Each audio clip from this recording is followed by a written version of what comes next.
लोग बार बार जो कहते हैं कि ये विपक्ष को डराने का दांव चलते हैं कि विपक्षी नेता को डराते रहो, फिर अरविंद केजरीवाल को भी जो जेल में डाला, वही जेल में डालने वाले दांव से अब राहुल गांधी को डरा रहे हैं। देखिए, आपसे मैंने, अगर उनके खिलाफ कुछ होगा नहीं तो ये इस दांव का क्या मतलब है? आपसे मैंने शुरू में आग्रह किया था कि 1-2 मिनट प्लीज बोलिए, तो डिबेट की दिशा जो है, प्लीज बोलिए। देखिए, राहुल गांधी जी का मैंने अभी संपत्ति का विवरण दिया है। अब जो नेशनल हेराल्ड का केस है, नेशनल हेराल्ड का केस इतना यूनिक है, मुझे आश्चर्य है कि साथ होने के कारण हमारे मित्र राजकुमार भाटी जो कुछ उस सजा मिले न मिले जो भ्रष्टाचार दिख रहा है उसको कैसे सपोर्ट कर सकते हैं। अब उसमें जो ईडी का उनके साथ क्वेश्चन था कि एजेएल जो है वो तो देश के हजारों लोगों का उसमें शेयर था, आपने कांग्रेस से 90 करोड़ रुपया उसको लोन दे दिया और बाद में आपने 50 लाख में उसका शेयर खरीदा और 100% में 76% शेयर जो है आपके सोनिया जी से भी पूछा कि आपका 38%, इनका 38% कैसे हो गया। ये 50 लाख रुपया भी आपने लाया कहां से है, वो अभी तक नहीं है कि ये 50 लाख रुपया लाया कहां से है। दूसरा है, दूसरा है कि जब भी कंपनी का टेक ओवर होता है तो उसके शेयर होल्डर्स की मीटिंग बुलाई जाती है कि उनका मत है। अब शेयर होल्डर्स की मीटिंग ना बुलाने का मतलब है या तो गोपनीय रूप से पैसे दिए गए होंगे, कुछ ना कुछ तो हुआ होगा कि कोई नहीं आया है। अब मैं दूसरे पोजीशन, तो कुछ ऐसे प्रश्न है जो जिनके बारे में उत्तर आज तक नहीं मिल सका है, तो वो भय भी पैदा होना। अब दूसरी बात जो कर, अरे बीच में उत्तर नहीं मिला, सुनिए अरे कोर्ट में, अरे भाई नहीं मिला, बता दीजिए। अरे भाई कोर्ट में इसका एक चार्जशीट भी है, सुनिए ना, ऐसा नहीं होता। हम लोग जब बोले दूसरी बात बता दीजिए, चार्जशीट रख दीजिए सामने, सुनो ना भाई, पूरी बात अब बाद में उत्तर दे दीजिएगा। ये सब जान के ये सब रोकना चाहते हैं। सुनो, रोज बोलोगे, तेज बोलोगे, शेल कंपनी और मुखर्जी चले। अच्छा, मैं तो इस समय बहस सिपाही अगर सो गए तो सियासत के ताज दिखाइए कहां है। एक चीज मैं और ईडी के बारे में सुनिए। ईडी ने कलम के सिपाही अगर सो गए तो सियासत के ये ताज में वतन बेच देंगे, वतन और जाने तक एक भी व्यक्ति को सजा नहीं होती, पहले बेच देंगे, एक भी चार्जशीट डिस्पोज नहीं हुआ था। आपको बता रहा हूं, इस सरकार में 36 केस जो ऐसे हैं उसमें कन्विक्शन ऑर्डर आया है, 63 लोगों को सजा हुई है और 73 चार्जशीट डिस्पोज किया गया है। ठीक है। एक दूसरी बात आपको बता रहा हूं, जो अटैचमेंट, जो प्रॉपर्टी, आप देखो 75 पीपुल इसमें अरेस्ट हुए हैं। उस समय 10 साल, जुलाई 2005 से 14 जीरो था। आप गलत आंकड़े पेश करेंगे, गलत नहीं दे सकते। इसके बाद बता दीजिएगा गलत कैसे है, करिए, जनता को बताइए। अरे भाई इसके बाद बता दीजिए। अरे भाई सुनो, 63 थे, ये बताइए 5 से लेकर 14 तक जीरो था। भाई मैं ऐसे ऐसे डिबेट क्या है? सार्वजनिक रूप से जो आंकड़े मैं दे रहा हूं ये पब्लिक डोमेन के आंकड़े हैं, ये पब्लिक डोमेन। मैं बाहर जा रही हूँ, एक मिनट रुक जाइए, मैं शाजिया जी और भाटी जी के सुनो, 5 दीजिए, नहीं तो टोक देंगे तो बातें नहीं तो क्या थे। अजय जी एक सारी चीज बताइए ना, वो लिस्ट मेरे पास भी है। भाटी जी, मैंने ये चक्रव्यूह वाले भाषण के दौरान भी देखा था, शाजिया जी आप भी सुन रही हैं कि जब चक्रव्यूह वाला भाषण हुआ उसके बाद सबसे पहले डिफेंस में अखिलेश जी उतर आए। वो ज्यादा नाराज थे राहुल जी से कि कैसे अनुराग ठाकुर के बयान के बाद वो ज्यादा उग्र नजर आए, ज्यादा गुस्से में थे। लेकिन जब राहुल गांधी ट्वीट करते हैं कि ईडी आ रही है, उस पर नहीं कुछ बोलते हैं। अब सवाल ये है कि जैसे अरविंद केजरीवाल के ट्वीट्स पे लगातार वो नहीं, कोई और पार्टी, कोई उनका साथ नहीं आ रही थी। जब अरेस्ट हुआ भले ही आप लोग प्रदर्शन में शामिल हो गए, लेकिन जब वो लगातार बार बार अपने ईडी और जेल की बात करते थे तो लोग समर्थन में नहीं आते थे, क्योंकि उन्हें लगता था कि थोड़ी दूरी बनाए रखें। क्या अभी वो तो नहीं हो रहा है, दूरी बनाए रखें कांग्रेस से या राहुल गांधी से? नहीं, देखिए, मैंने शुरू में भी यही कहा कि नेता विपक्ष अगर कोई बात कह रहे हैं तो उसे गंभीरता से लेना चाहिए। भाई कोई किसी स्रोत से उन्हें जानकारी मिली होगी, किसी ने उन्हें खबर दी होगी, वो कह रहे हैं। अब रहा हमारे आने के बाद, हम तो इंडिया गठबंधन के में जो शामिल दल हैं, हर दल के साथ हैं, हर नेता के साथ हैं।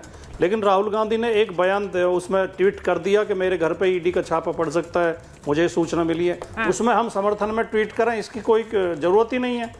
बयान हम विरोध तो नहीं कर रहे, हम ये तो नहीं कह रहे कि वो गलत कह रहे हैं। और सरकार को नहीं, क्या बयान दें? अगर कोई कार्रवाई होगी तो हम बयान देंगे, कहीं जरूरत पड़ेगी हम उनके साथ खड़े हैं। जहां जरूरत पड़ेगी, कहीं प्रदर्शन करना होगा, कहीं आवाज उठानी होगी, संसद के अंदर, संसद के बाहर, हम साथ खड़े हैं।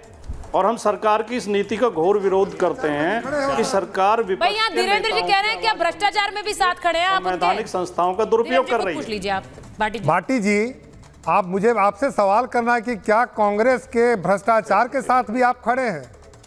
अगर उन्होंने कोई भ्रष्टाचार किया है तो क्या ईडी को नहीं आना किसी के भ्रष्टाचार पर्दा पर ये मुझे बता दीजिए टीवी स्क्रीन पे। और ये केस 2012 का है, इसको ध्यान रखना है। मैं बता रहा हूँ मैं आपको वीरेंद्र जी, मैं वो जवाब दे रहे हैं। रेड्डी से चंदा पूर्वक लेते आपको उत्तर दे रहा हूँ। देखिए यही होता है। अब उत्तर सुन तो लो। पार्टी जी की ऑडियो।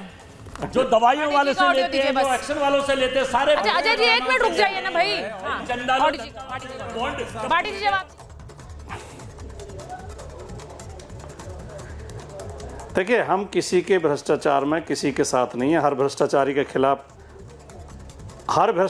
के खिलाफ कार्रवाई होनी चाहिए। लेकिन जब देश के प्रधानमंत्री राज्य राज्य में जाके एक एक नेता का नाम लेके भ्रष्टाचार का आरोप लगा के आते हैं और 1 महीने बाद उस हर नेता को अपनी पार्टी में शामिल कर लेते हैं और सरकार में शामिल कर लेते हैं, उन्हें उच्च पदों से सुशोभित कर देते हैं, तब ये संदेश जाता है कि देश के प्रधानमंत्री भ्रष्टाचारियों के साथ खड़े हैं। देश के प्रधानमंत्री भ्रष्टाचारियों को गले लगा रहे हैं। देश के प्रधानमंत्री भ्रष्टाचारियों को अपनी पार्टी में शामिल कर रहे हैं। आप अपने गिरेबान में झांक के देखिए, हम किसी भ्रष्टाचार। कंगना रनौत कैसे राहुल गांधी पर अटैक कर रही है, मैं वो बात दिखाऊंगी। लेकिन अजय जी उन्होंने एक इंपॉर्टेंट क्वेश्चन पूछा है, उस पर आते हैं। एक बार अवधेश जी कह रहे हैं कि 2012 का खुलासा। अवधेश जी जरा आप डायरेक्ट क्वेश्चन पूछिए अजय जी से, फिर वो जवाब देंगे।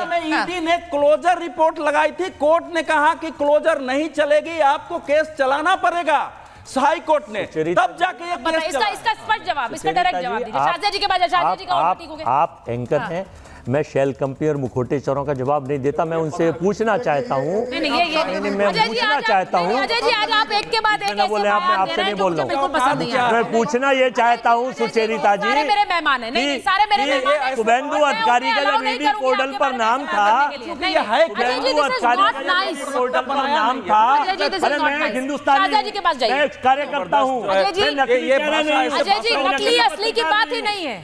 ये सारे सरकार का एजेंडा नहीं मैं किसी के लिए भी बर्दाश्त नहीं करूंगी। शाहजिया जी के पास जाइए। 2012 का केस है कि नहीं है मुझे बताओ। 2015 में पहले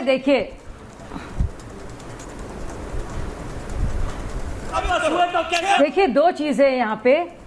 सबसे पहले तो मैं ये कहूंगी, ईडी का काम है, जो इन्फोर्समेंट डायरेक्टरेट का काम है वो इन्फोर्समेंट डायरेक्टरेट करेगी।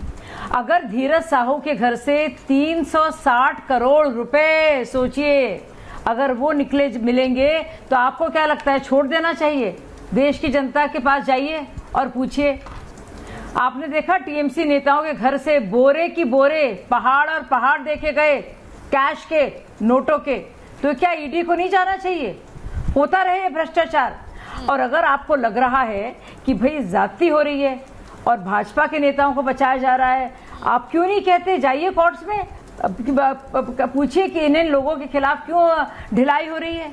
हाँ। किसी भी तरह से कोई भी नेता हो, चाहे वो भाजपा में आया हो या भाजपा में के बाहर हो, किसी भी तरह से पक्षपात नहीं हो सकता और ना ही किया जाना चाहिए। मैं इस बात को लेकर पूरी तरह से कमिटेड हूँ और प्रतिबद्ध हूँ। लेकिन साथ में आप ये बताइए, शाहजिया जी अच्छी बात है, क्योंकि बहुत सारे सवाल 800 करोड़ के एसेट्स कैसे बन जाते हैं?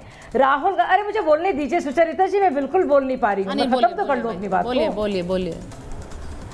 राहुल गांधी दुनिया भर घूमते हैं सुचरिता जी, आप उनसे कहिए ना हार्वर्ड बिजनेस स्कूल जाएं और समझाएं लोगों को कि यंग इंडियन 5 लाख में जो बनती है कंपनी 2010 में, उसके पास 800 करोड़ के एसेट्स कैसे आ जाते हैं?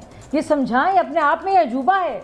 और वो एजीएल, वो पुरानी कंपनी जिसमें नेहरू जी का डायरेक्टली कोई लिंक भी नहीं था, उसके कितने शेयर होल्डर्स बन जाते हैं सोनिया जी और उसी केस में, और उसमें 780 करोड़ की संपत्ति भी सीज हो गई है। और उसमें बार बार ये ललकारते हैं और कहते हैं भाई ये इल्जाम जरूर लगाएंगे लेकिन चार्जशीट नहीं कराएंगे। हाँ। अब क्या डर लग रहा है लगाए कि चार्जशीट हो रही है? कुछ और जमीन संपत्ति आपकी वो हो रही है, जब्त हो रही है। और अगर वो नहीं है तो क्या वजह है कि वायनाड में इतने देर रात उनके दिल में ये ख्याल आता है कि ईडी उनके पास आ रही है? क्यों? अब जब सोचने वाली बात है ये। देखिए सबसे बड़ी बात यही थी शाहजिया जी कि वो रात को तकरीबन 2 बजे ट्वीट कर रहे हैं। कोशिश की गुमराह करने की, और रात को 2 बजे ट्वीट करते हैं। और जब वो रात को ट्वीट करते हैं तो बहुत सारे सवाल इस बात पर उठते हैं कि रात को कोई उन्हें ईडी का सूत्र बता रहा है, कौन उन्हें बता रहा है कि वो रात को कर रहे हैं। उससे सनसनी फैल जाती है कि कोई उनके दरवाजे पर ही खड़ा होगा सुबह उठते ही। सवाल ये उठता है, ये सवाल उठता है कि भाई रात को दरवाजा खुलते खुलते ही ईडी उनके सामने होगी, ऐसा लग रहा है, क्योंकि रात को वो 2 बजे ट्वीट कर रहे हैं, उसके लिए वो सुबह तक इंतजार कर सकते थे, इसलिए। और भाटी जी ने कहा कि वो एलओपी है, नहीं, तो वो इंपॉर्टेंट पोजीशन नहीं, ऐसा नहीं है। हाँ, हाँ, ऐसा नहीं है। बोलिए। मुझे लगता नहीं ऐसा है। मुझे लगता है सुचरिता जी कि कहीं ना कहीं उनको लगा कि अपने वायनाड सबसे देर में पहुंचने के और लगातार इतनी बड़ी रेड अलर्ट की वार्निंग के बावजूद, जिसको लेकर भी उनके सारे सांसदों ने झूठ बोला कि कोई वार्निंग नहीं थी, और बावजूद इसके कि होम गृह मंत्री ने कहा कि वहां पे रेड अलर्ट था, और फिर इस बात को तस्दीक किया वहां के केरल के सीएम ने कि ऑरेंज अलर्ट था, सबसे देर में पहुंचे, अब तक कुछ काम नहीं किया, वहां रिजेक्ट किया, तो उनको लगा कि सबसे आपके तरफ से बहुत सारे लोग राहुल गांधी पर निशाना साध रहे हैं शाजिया जी, लेकिन आपकी जो नई नवेली सांसद हैं कंगना रनौत, उनके हमले सबसे ज्यादा आ रहे हैं।